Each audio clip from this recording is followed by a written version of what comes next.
오늘 하나님이 우리에게 주시는 말씀을 같이 보도록 하겠습니다. 사도행전 9장 1절에서 9절 말씀을 제가 봉독해 올리도록 하겠습니다. 사울이 주의 제자들에 대하여 여전히 위협과 살기가 등등하여 대제사장에게 가서 다메섹 여러 회당에 가져갈 공문을 청하니, 이는 만일 그 도를 따르는 사람을 만나면 남녀를 막론하고 결박하여 예루살렘으로 잡아오려 함이라. 사울이 길을 가다가 다메섹에 가까이 이르더니 호련히 하늘로부터 빛이 그를 둘러 비추는지라. 땅에 엎드려져 들음에 소리가 있어 이르시되, 사울아 사울아 내가 어찌하여 나를 박해하느냐 하시거늘, 대답하되 주여 누구시니이까? 이르시되 나는 내가 박해하는 예수라. 너는 일어나 시내로 들어가라. 내가 행할 것을 내게 이를 자가 있느니라 하시니, 같이 가던 사람들은 소리만 듣고 아무도 보지 못하여 말을 못하고 서 있더라. 사울이 땅에서 일어나 눈은 떴으나 아무것도 보지 못하고 사람의 손에 끌려 다메섹으로 들어가서 사흘 동안 보지 못하고 먹지도 마시지도 아니하니라. 아멘. 비올드 교회 좋으시겠습니다. 네, 새로운 예배당, 항상 이렇게 가슴이 떨리는 일들이 교회 섬기다 보면 있습니다. 어려운 일도 있지만 정말 하나님이 정말 놀라운 일을 행하신다는 느낌이 드는 일들이 있는데, 동시에 또 어려운 부담도 함께 따라옵니다. 그런 하나님의 놀라우신 일들에 대하여 잘 준비하셔서 하나님의 역사하심을 잘 따라가시기를, 정말 주님이 기뻐하는 교회를 세우시기를 축복합니다. 오늘은 핍박자였던 사울이 이방인의 사도가 되기 위해서 주님을 만나게 되는, 우리 모두가 사실 너무나 잘 아는 사도 바울의 회심 사건입니다. 사도 바울은 이렇게 강한 빛으로 주님을 만났습니다. 그때도 사울이었을 때 그는 예수 믿는 사람 잡아서 옥에 가두고 죽이는 것이 하나님을 기쁘시게 하는 일이라고 생각했습니다. 아주 그 사명감으로 충만했던 사람입니다. 대제사장의 허락을 받고, 그리고 다메섹이라는 곳에 가서 그 예수 믿는 사람들을 붙들어 오려고 가던 길에 하늘에서부터 강력한 빛이 비치면서 예수님을 만납니다. 예수님께서 사울아 사울아 왜 나를 박해하느냐, 내가 박해하는 예수다. 그 말씀으로 이제 사울이 주님을 만나게 되죠. 이 빛으로 주님을 이렇게 만나는 이런 은혜를 경험하신 분들이 꽤 여러분이 계십니다. 기록으로 남겨져 있는 분들도 있고요. 저희 장모님께서도 한 번은 그런 말씀을 하시더라고요. 밤에 잠에 꿈에서 주님을 만났다는 간증을 하시더라고요.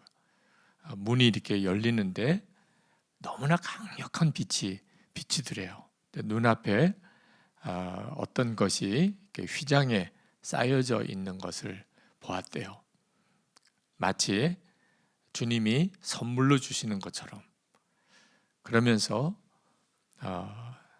너는 내 것이다, 그런 말씀을 들으셨다고. 그래서 저에게 무슨 의미가 있는 꿈이냐 그렇게 물으시더라고요. 네. 그때 저희 어머님 생각에는 이제 하나님이 나 불러가시려고 하시나 그런 생각도 하셨던 것 같아요. 근데 그 이후에 하나님께서 어머님이 그렇게 기도하던 중요한 기도 하나를 응답하시는 역사가 일어났어요. 어머님이 꾸셨던 그런 꿈을 저도 부목사 때 꿨어요. 누가 집에 찾아와서 문을 두드리는 것 같은데, 누군가 하고 이렇게 문으로 나가는데 그 문 옆에 있는 틈으로 너무나 강력한 빛이 비쳐 들어오는 거예요. 그런 비슷한 장면을 영화 같은 데서도 보셨을 겁니다. 근데 직감적으로 주님이시구나 그런 마음이 들어요. 그리고 이렇게 문이 열리는데 정말 너무나도 강력한 빛이 비치는데 감히 눈을 들어서 볼 엄두가 안 나더라고요. 그냥 그 자리에서 꼬꾸라져서 엎드렸어요. 온몸의 힘은 다 빠져나가는 정말 완전한 그런 탈진한 상태 비슷한 힘이 하나도 없는 그런 상태에 엎드려 있는 그런 아주 선명한 환상 같은 체험을 했었습니다. 여러분 중에도 나도 좀 그런 체험을 하면 좋겠는데 그러신 분이 있으실 거예요. 네. 나도 그런 체험 좀 하면 모든 의심, 모든 갈등, 모든 마음의 무거운 짐 다 사라지고 진짜 예수님을 잘 믿고 정말 주님께 충성하고 살 텐데 그런 생각하시는 분들이 있으실 거예요. 근데 오늘 꼭 이 사도 바울이 그런 체험으로 예수님을 만났던 이 사건을 우리가 잘 이해해야 합니다. 우리는 생각하기에 이처럼 사도 바울처럼 예수님을 강력한 빛으로 만나면 신앙생활을 더 잘하게 될 것 같은 생각이 들고 그런 체험이 없어서 나는 예수를 믿어도 좀 이렇게 방황하고 뜨뜻미지근하게 예수 믿는다 하는 생각했지만 실제로는 그렇지가 않습니다. 요한복음에 보면 예수님께서 이 세상에 오시는 것을 빛으로 오셨다고 말씀하세요. 그런데 사람들은 그 빛을 거절했다는 거예요. 주님이 빛으로 오셨는데 사람들이 거절했다는 거예요. 요한복음 1장 5절에 빛이 어둠에 비추되 어둠이 깨닫지 못하더라. 요한복음 3장 19절에 빛이 세상에 왔으되 사람들이 자기 행위가 악함으로 빛보다 어두움을 더 사랑한 것이니라. 빛처럼 강력한 빛처럼 주님이 나를 만나 주시지 않아서 내가 지금 신앙생활을 뜨뜻미지근하게 하는 거 아니라는 거예요. 주님은 이미 빛 가운데 너무나 강력한 빛 가운데 우리 가운데 오셨어요. 여러분 모두에게. 예수님 당시 때 사람들은 예수님을 눈으로 보았습니다. 그런데도 그들은 예수님을 믿지 않았다고 성경이 이야기합니다. 요한복음 6장 36절에 너희는 나를 보고도 믿지 아니하는도다. 우리는 예수님을 좀 만나면 그러면 내가 정말 신앙생활 잘할 텐데 내 마음에 답답한 거 의심 다 사라질 텐데 그렇지가 않습니다. 예수님을 실제로 만났던 사람들의 이야기를 성경에서 우리가 읽습니다. 그런데도 믿지 않는 사람은 믿지 않는 거예요. 엄밀히 말하면 사도 바울도 이날 예수님을 만난 건 아니었어요. 그 전에 사울이 이미 예수님을 만났었습니다. 예수님께서 사울을 만났을 때 왜 나를 핍박하느냐 그렇게 말씀하셨어요. 사울은 예수님을 핍박한 적이 없었어요. 예수 믿는 교인들을 핍박한 거예요. 교회와 예수 믿는 성도들을 핍박했지 예수님 핍박한 적이 없었어요. 근데 예수님은 명확하게 말씀하셨어요. 왜 나를 핍박하느냐. 그러니까 성도들을 핍박한 것을 예수님은 당신에게 한 것이라고, 교회를 향한 것을 예수님은 당신에게 한 것이라고 명확하게 말씀하셨어요. 그러니까 사울은 예수님을 만난 정도가 아니고 예수님을 핍박까지 했던 사람입니다. 몰랐던 거죠. 근데 그날 다메섹 가는 길에서 눈이 열렸던 거예요. 그 예수님을 비로소 바라보는 눈이 뜨였던 겁니다. 우리들에게도 똑같은 문제가 있어요. 우리는 늘 예수님과 함께 삽니다. 예수님 없이는 설명이 안 되는 삶을 이미 우리는 살고 있어요. 그런데도 우리는 예수님을 나는 못 만났다. 사도 바울처럼 이렇게 예수님을 만나면 좋을 텐데 이렇게 생각을 하고 있는 거예요. 눈이 뜨이지 않은 거지 주님이 나에게 그렇게 역사를 안 하고 계신 게 아니라는 겁니다. 만약에 우리가 이제 주님을 만나게 된다면 우리는 정말 애통하고 또 고통스러울 거예요. 주님 앞에서 주님과 함께 살면서 못할 말 하고 살았고 하지 말아야 될 일 하고 살았던 일이 너무 많았던 사실을 깨닫고 주님 만나 뵐 때 너무 고통스러워요. 몰랐어요. 우리는 아마 주님께 그렇게 이야기할 건 몰랐습니다. 주님이 그렇게 함께 계신 것을 정말 몰랐습니다. 아마 그렇게 이야기하게 될 거예요. 여러분, 오늘 말씀을 사도 바울이라는 아주 특별한 사람이 아주 특별한 체험을 했던 기사라고만 읽으면 안 돼요. 나 같은 사람에게 이런 일이 일어날 수 있을까? 이건 남의 이야기, 사도 바울 이야기지. 그렇게 말씀을 넘겨버리면 안 돼요. 사도 바울이 핍박자였어요. 도대체 나 같은 사람이 사도 바울처럼 그런 체험할 수 있을까? 어떤 사람이길래, 여러분이 어떤 사람이길래 그런 이야기를 하는 거예요? 사도 바울은 핍박자였어요. 예수 믿는 사람을 잡아 죽이는 스데반 순교의 주동자였습니다. 여러분은 사도 바울에 비하면 너무 착해요. 정말 너무 착한 사람이에요. 네. 사도 바울에게도 이런 은혜를 주셨다면 여러분에게는 더한 은혜를 주시죠. 당연히 그렇죠. 그리고 실제로 그렇게 하셨습니다. 주님이 우리 안에 정말 오셨어요. 그리고 지금도 우리와 함께 계세요. 우리가 주목할 것은 교회가 예수님이라는 거예요. 교회가. 사도 바울은 교회를 핍박했는데 예수님은 자신을 핍박한 것이라 그렇게 받으셨다. 그 말은 지금도 똑같아요. 우리가 이렇게 교회로 모이는 이 교회가 정말 예수님이구나. 그 눈이 뜨여야 합니다. 우리가 새 예배당을 지금 준비하고 있는데 참 하나님의 은혜죠. 제가 생각해도 정말 하나님의 하시는 일은 예측이 안 되는 일이구나 그런 생각이 들 정도예요. 그러나 이 일 속에는 우리를 여러 가지로 힘들게 하는 일들도 동시에 따라옵니다. 이제 인테리어 공사도 하고 또 예배 처소도 옮겨가고 예배 처소가 커진다는 말은 해야 될 일도 많다는 이야기고 이 일 속에 또 필요로 하는 일들 재정의 문제나 봉사 문제나 여러 가지 일들이 같이 따라옵니다. 그때 여러분들 꼭 기억하셔야 돼요.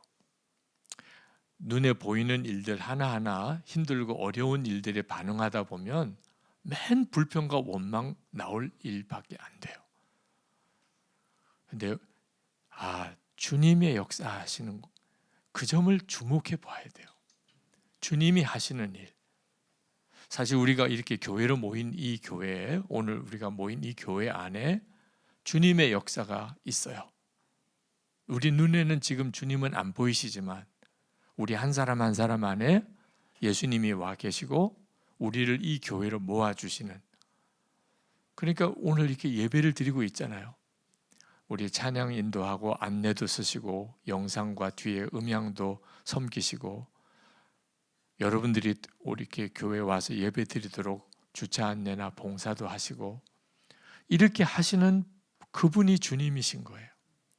그러니까 우리가 항상 어떤 일을 하든지 주님이 하시는 일을 주목해야 돼요. 그러면 힘들고 어려운 일이 참 많지만 불평과 원망이 없어지고 정말 감사와 찬양이 넘치게 되고 그리고 지나놓고 보면 정말 주님의 역사가 더 강하게 나타나게 됩니다. 우리가 오늘 이 성경을 가만히 주목해 보면 주님이 참 이상한 일을 하세요. 사도 바울을 그렇게 놀랍게 만나 주셨습니다. 그러면 사도 바울에게 하실 말씀을 다 하셔야 되잖아요. 그날 그렇게 만나 주셨는데, 그런데 예수님께서 그렇게 빛으로 강하게 사도 바울에게 딱 만나 주시고는 이제 너는 아나니아를 만나라 그렇게 말씀하세요. 아나니아가 이제 내가 할 일을 다 가르칠 거다. 그리고 아나니아에게 찾아가세요. 아나니아에게 나타나서 너는 이제 직가라는 거리로 가서 사울을 찾으라. 그리고 내가 너에게 지시할 내용을 다 그에게 말해주라. 그래서 아나니아를 만나게 합니다. 그리고 실제로 아나니아가 사울을 만나게 되는데 아나니아로서는 정말 가슴 떨리는 일이에요. 왜냐하면 사울이 어떤 사람인지를 당시에 예루살렘 교인들은 다 알아요. 예수 믿는 사람 잡아 죽이는 사람이에요. 가장 악랄하게 그렇게 예수 믿는 사람 핍박하고 교회를 핍박하는 사람. 그런데 그 사람을 만나라는 거예요. 아나니아로서는 정말 하기 어려운 일이지만 주님께서 강력하게 말씀하시니까 가서 이제 사울을 만나고, 그리고 안수하니 눈에 비늘이 떨어지고 보게 됩니다. 그리고 하나님께서 주신 말씀을 주셔요. 이제 사울이 어떤 고난을 당하게 될 건지, 앞으로 어떤 어려움 중에 사명을 감당할지를 다 말씀하세요. 사도 바울은 자기가 고난을 받으면서 사명을 감당할 것을 그날 다 받아들입니다. 그래서 그에겐 더 이상 고난이 문제가 되질 않아요. 고난을 받을 거라고 말씀하셨으니까. 그리고 세례를 받습니다. 아나니아가 세례를 주는데 예수님이 직접 하시면 되지. 왜 아나니아를 통해서 하시나 말이에요. 이유는 하나예요.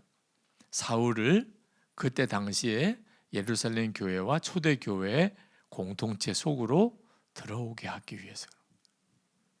사도 바울이 워낙 특별한 사람입니다. 예수님을 만나고 그리고는 강력하게 복음 전도자는 되긴 했지만 문제는 교회 공동체 안에 들어올 수 있느냐. 그때 당시에 예루살렘 교회는 사도 바울을 받아들일 수 있는 마음이 아니었어요. 근데 하나님께서 아나니아를 통하여 그 일을 하시고 바나바를 통하여 또 그 일을 하십니다. 교회가 굉장히 중요하다는 걸 말해주고 있는 거예요. 그냥 주님이 직접 만나서 모든 거 다 말씀하시고 이제 너 내 종이야 그러셔도 될 일을 굳이 교회 공동체 안에 되어지는 일로 만드십니다. 왜냐하면 교회 공동체를 통하여 우리는 예수님을 만나는 거니까. 지금도 그렇게 하세요. 마태복음 18장 20절에 두세 사람이 내 이름으로 모인 곳에는 나도 그들 중에 있느니라. 지금 우리가 예수님의 이름으로 이렇게 교회로 모인 바로 이 자리가 그대로 주님을 만나는 그 자리예요. 여러분이 이 사실에 대해서 눈이 뜨이면 비로소 신경 안 쓸 일과 진짜 중요한 일이 구분이 돼요. 사람이 이렇게 많이 모여서 교회를 이루다 보면 이런저런 이야기들도 많이 나오고 마음에 드는 사람 안 드는 사람도 나오고 하여튼 별의별 사람들이 다 모여요. 교회 공동체에 들어와서 섬기다 보면 정말 신경 쓸 일이 많아요. 차라리 이렇게 시험 많을 바에야 혼자서 예수님 믿는 게 좋겠다. 그런 말 나올 만해요. 근데 그건 하나님 뜻이 아니에요. 여러분에게 그런 마음이 들 때 마귀가 유혹하는 것임을 알아야 돼요. 교회를 떠나라. 이제는 혼자서 예수 잘 믿으라. 여러분 시험도 많고 문제도 많은 것 같은 그 교회 속에서 우리가 신앙을 갖게 되고 세례도 받게 되고 전도도 하게 되는 일입니다. 이따금 여러분도 들으실 거예요. 어떤 목사님이 큰 스캔들에 휘말리고 어떤 교회가 큰 문제 시험거리가 있고 정말 교회는 믿을 때가 못 되는구나, 갈 때도 못 되는구나. 그래도 보세요. 그런 교회 공동체가 있으니까 전도도 하게 되고 예배도 드리게 되고 그리고 세례도 받게 되고 어린아이들이 그래도 어릴 때부터 말씀으로 가르침을 받게 되고 교회 다 쓸데없어. 교회 다 없애는 게 좋겠어. 결과는 어떻게 되는 거죠? 전도할 때도 없고 세례 받을 곳도 없고 아이들이 신앙교육 받을 때도 없고 그렇게 되는 거예요. 하나님이 왜 부족한 게 많은데도 그렇게 교회를 지난 2000년 동안 계속 교회를 통해서 하나님이 역사하시려고 하시나 잘 알아야 돼요. 우리에게는 사도 바울처럼 강력하게 빛으로 주님을 만날 필요는 없습니다. 하나님이 사도 바울에게 이렇게 강력한 빛으로 만나 주신 이유는요. 사도 바울이 예수님이 그리스도라는 사실을 믿는 일에는 이런 역사가 필요했던 거예요. 사도 바울은 정말 예수님 믿는 사람 핍박하는 것이 하나님의 일이라고 강하게 확신하고 있었어요. 그런 사도 바울이니까 눈을 열어서 주를 바라보는 체험이 필요했던 거예요. 그리고 무엇보다도 예수님이 지금도 살아계시고 우리와 함께 하심을 사도 바울에게 분명히 믿게 해주려고 이런 체험을 주신 거예요. 또 예수님만이 참 생명의 길이고 십자가 지는 사명의 길이 진짜 복 있는 길임을 사도 바울이 정말 믿게 하려고, 그러려면 이런 체험이 사도 바울에게는 필요했었어요. 그래서 그날 사도 바울에게 그렇게 강력한 빛으로 주님이 만나 주셨던 거예요. 그리고 사도 바울의 이 회심을 통하여 어떤 사람도 십자가의 은혜에서 제외된 사람이 없음을, 사도 바울조차도 예수 믿고 사도가 되었대. 그러면 예수 못 믿을 사람이 없네? 하나님이 택하지 않은 사람이 없네? 그렇게 증거하게 하시려고 사도 바울을 회심시킨 거예요. 우리에게는 굳이 이렇게 하실 이유가 없는 이유가 예수님이 그리스도라는 사실을 다 믿으시죠? 그 봐요. 다 믿으시는데 굳이 또 주님이 강력한 빛 가운데 나타나서 우리 눈을 멀게 할 이유가 없는 거예요. 예수 믿는 길이 참 생명의 길인 걸 다 믿으시죠? 사명의 길이 진짜 복된 길임을 믿으시죠? 주님이 여러분 안에 계신 거 믿으시죠? 이미 사도 바울보다 더 놀라운 체험을 하신 거예요. 우리는 이미 믿고 있는 그 내용이 사도 바울은 믿기가 참 어려웠던 거예요. 그래서 사도 바울에게는 그런 강력한 체험이 필요했던 것입니다. 그런데 우리는 그걸 다 믿으면서도 계속 보게 해주세요. 나도 좀 이렇게 꼬꾸라지는 역사가 일어나게. 우리 주님이 얼마나 답답하시겠어요. 그게 잘못된 신앙으로 갈 수밖에 없는 미혹이 겁니다. 강력한 체험, 더 강력한 체험, 그런 걸 강조하는 쪽이 영적으로 굉장히 위험한. 이미 하나님이 내게 사도 바울보다 더 큰 체험을 주셨구나. 이 사실을 믿음으로 취하는 일이 우리에게 필요해요. 목사님, 그래도 그런 은혜를 내가 받은 것은 분명하지만 그래도 믿음으로 사라지지 않는데, 사도 바울처럼 그렇게 놀랍게 하나님께 쓰임받는 삶을 내가 살지 못하는데 뭔가 체험이 있어야 되지 않겠습니까? 그렇게 생각하시는 분들도 있으실 거예요. 우리가 예수님을 마음에 모시고 살면서도 실제로 사도 바울처럼 이렇게 놀랍게 살지 못하는 이유는 그런 체험이 우리에게 아주 작기 때문이 아니고 내 안에 주님이 거하시는 것을 진짜 믿음으로 반응하지 않기 때문에 그렇게 된 거예요. 그러니까 아무리 체험이 커도 결국은 우리가 예수님이 나와 함께 계신 이 엄청나고 놀라운 은혜에 제대로 믿음으로 반응하지 못하면 그 체험이 아무 소용이 없어지는 거예요. 사도 바울이 고린도후서 4장 7절에서 우리가 이 보배를 질그릇에 가졌으니 그렇게 고백을 했습니다. 보배라고 그랬어요. 예수 그리스도, 내 안에 계신 예수님을 보배라고 했습니다. 예수님의 비유 속에도 밭에서 보화를 발견한 농부의 비유를 통하여 우리가 믿는 예수님, 이 신앙을 보화라고 그렇게 표현을 하셨어요. 그래서 모든 것을 팔고 그 보화를 샀다. 그런 비유의 말씀을 하셨는데 우리 안에 계신 예수님이 진짜 보배이신데 보배라고 여기지를 않는 겁니다. 이건 이제 우리들의 문제예요. 예수님이 내 안에 계신데 그 예수님을 보배라고 여기지 않는. 하나님이 당신에게 윙크할 때라는 제목의 책이 있습니다. 책 제목이 참 매력적이에요. 그 책 제목이 너무 제 마음에 이렇게 확 와닿더라고요. 그렇구나. 하나님이 그동안 저에게 윙크하셨던 그 순간들이 많았구나. 어떤 때는 주님이 내가 너를 주목하고 있다. 내가 너 사랑한다. 너와 늘 함께 하고 있어. 그런 어떤 사인을 저에게 주셨던 순간이 참 많았다. 진짜 하나님이 나에게 윙크하는, 우리가 누구를 만났을 때 우리나라 사람들의 정서로는 좀 경망스러운 일이긴 해요.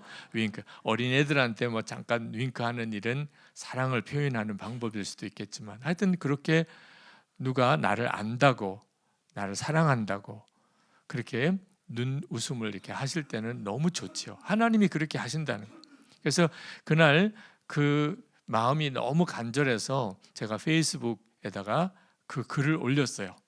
하나님이 당신에게 윙크할 때라는 책이 있는데, 정말 하나님은 그동안 저에게 여러 가지 경우에서 그렇게 윙크하시는 그런 은혜를 깨달았습니다. 그런데 그 페이스북 글에 댓글을 다신 분 한 분이 굉장히 언짢은 그런 반응을 하셨어요. 그게 하나님의 윙크인지 아닌지 어떻게 알 수 있습니까? 목사님은 그래도 많은 분들에게 영적인 영향력이 있는 분인데 그런 식으로 말씀하시면 안 됩니다. 그래서 마음이 너무 답답하더라고요. 여러분 한번 대답해 보세요. 내가 너에게 언제 윙크했냐? 하나님이 그러시겠어요? 아니면 내가 그렇게 너에게 많이 윙크를 했는데도 이제야 깨달았니? 어떤 식이시겠어요? 하나님은 야, 내가 너에게 윙크한 적도 없어. 뭘 윙크했다고 그래? 그러시겠어요? 아니면 내가 너에게 얼마나 윙크를 많이 했는데 이제서야 그거 하나를 깨달았니? 여러분은 어느 쪽이시겠어요? 저는 하나님이 우리에게 그동안에 계속 말씀하시고 사인도 주시고 내가 너 좋아한다, 내가 너와 함께 있어, 두려워하지 마, 그렇게 하셨음에도 깨닫지 못했던 거예요. 그게 우리들의 문제지요. 주 예수님이 우리 안에 거하시는 것을 좀처럼 현실로 받아들이지 않는 거예요. 엄청난 사건이 벌어졌음에도. 한 번은 교인들 신방할 때 이제 대신방 선물을 하나 만들어 드리기로 했는데, 그때 선물이 예수님의 이 근엄한 얼굴 이 사진을 액자로 만들어서 성도들 신방 갈 때 선물로 드렸어요. 저는 교인들이 굉장히 좋아하시겠다 그렇게 생각이 들었어요. 너무 아주 잘 그린 성화 액자를 선물로 드리니까, 그죠? 근데 반응이 너무 의외였어요. 무섭다였어요. 예수님의 그 얼굴이 그려진 액자 선물을 이렇게 거실에다가 이렇게 걸어놓고 너무 무섭다는 거예요. 그래가지고 그 액자를 창고에다가 걸어놓은 분들도 있고 뒤집어 놓은 분도 계시고, 주님이 이렇게 그 액자에서 이렇게 보시는 눈이 너무 무섭다는 거야. 왜 그런 고스톱 칠 때였나? 뭐 모르겠어요. 뭐 무슨 술 마실 때였나? 하여튼 교인들이 너무 두려워하는 것을 느끼고 너무 당황스러웠던 적이 있었습니다.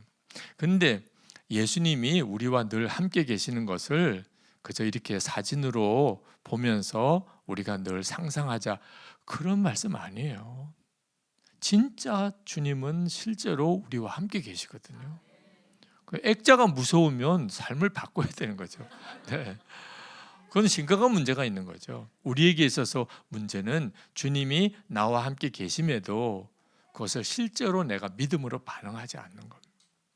우리에게 더 큰 체험이 필요한 게 아니고 우리와 함께 계시는 그 은혜에 대한 정당한 반응이, 진짜 믿음의 반응이 필요했던 거예요.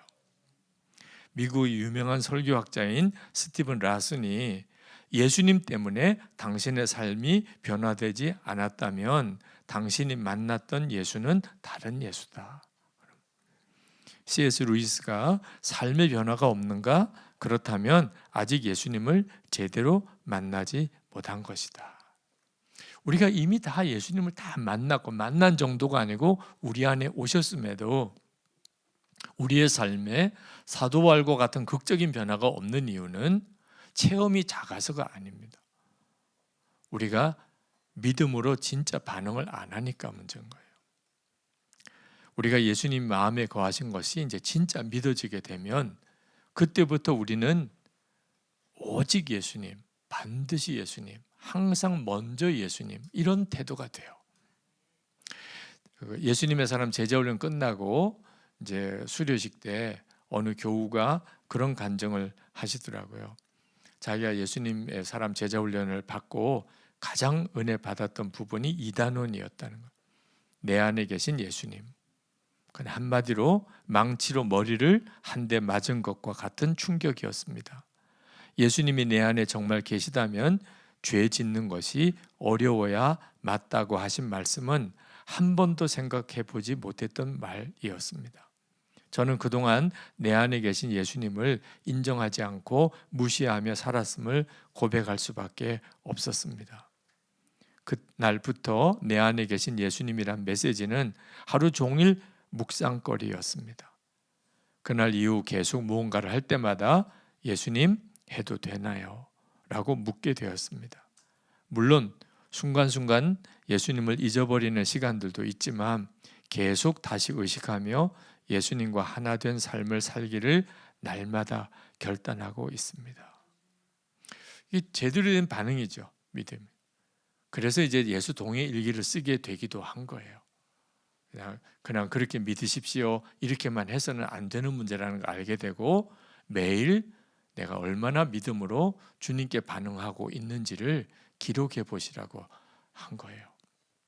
김하중 장로님이라고 최장수 중국 대사입니다. 그렇게 오래 중국 대사를 하신 분이 없어요.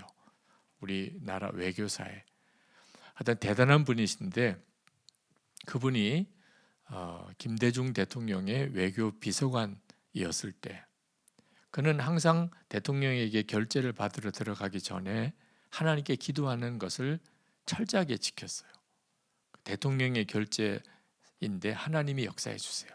대통령의 바른 판단도 주시고 분별도 주시고 항상 그런 마음으로 했어요.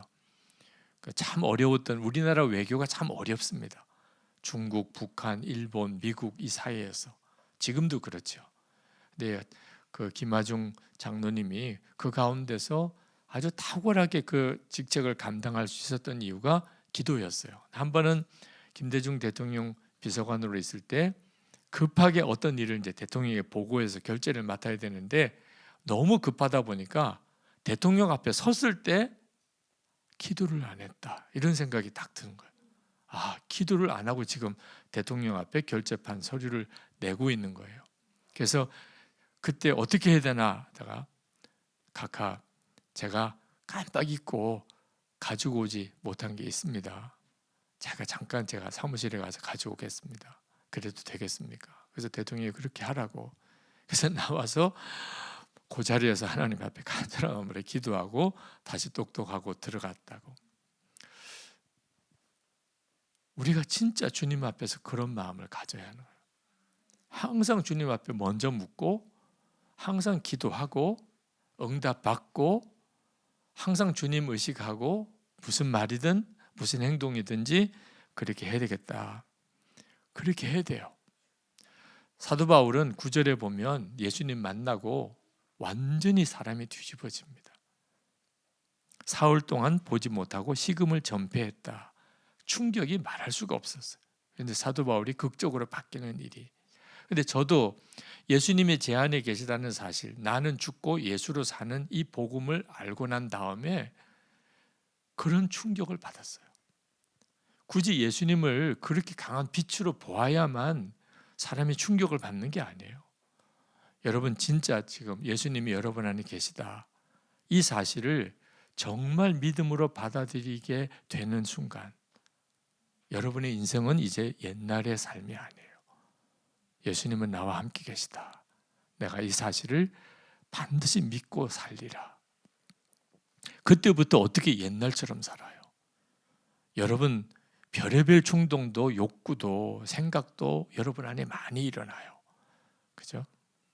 그러나 어떻게 그렇게 살아요? 주님이 이제 내 안에 내 왕이신데. 저에게도 똑같은 역사가 일어나요. 제 삶이 바뀌는 것이 믿음으로 된다는 것을 정말 믿어요. 그때 진짜 믿기로 결단하고 몇 번 그 믿음이 또 흔들리고 흔들릴 때가 왔었지만 다시 마음을 다잡고 믿음으로 서고 또 믿음으로 서고 때때로는 성경을 묵상하다가 진짜 정말 주님이 내게 이 말씀을 하시는구나 깨달아진 또 있었고 어느 순간에는 기도하다가 통곡을 하고 울게도 되고, 지금까지 내가 얼마나 잘못 살았는지 깨닫고 마음 깊은 곳에서 회개하기도 되고, 하나님이 나를 아신다는 게 믿어지고 나와 나를 사랑하신다는 게 너무 믿어지고, 그러니까 아무것도 문제가 되지도 않는 거예요.